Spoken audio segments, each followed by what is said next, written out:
అందరికీ praise lord. August 1 ఈరోజు దేవుని వాగ్దానము. మీ హృదయమును కలవరపడనీయకుడి. యోహాను 14:1 విశ్వసించువాడు కలవరపడరని దేవుని వాక్యం సెలవిస్తుంది. దేవుని యందు విశ్వాసముంచే నీవు నీ చుట్టూ పరిస్థితులు ఎంత ప్రతికూలంగా ఉన్నా నీవు కలవరపడకుండా ఉంటావు. ఎందుకంటే దేవుడు నీ పరిస్థితిని మార్చగలడనే నమ్మిక నీ హృదయంలో ఉంటుంది.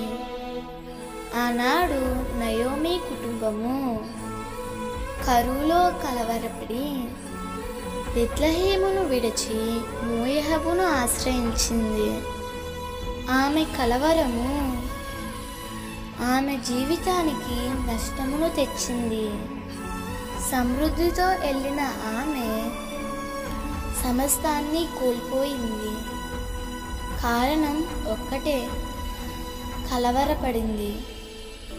నీ జీవితంలో కూడా కరువులు, కలతలు, కన్నీళ్ళు ఇలా అనేకమైనవి ఎదురవుతాయి. కానీ నీవెప్పుడూ కలవరపడవద్దు. దేవుడు నీతో ఉండి పరిస్థితులన్నీ చక్కబెట్టి నీకు అద్భుతమైన సహాయాన్ని పంపుతాడు. నీ కలవరాలన్నిటినీ కొట్టివేసి నీ ముఖములో చిరునవ్వును అనుగ్రహిస్తాడు.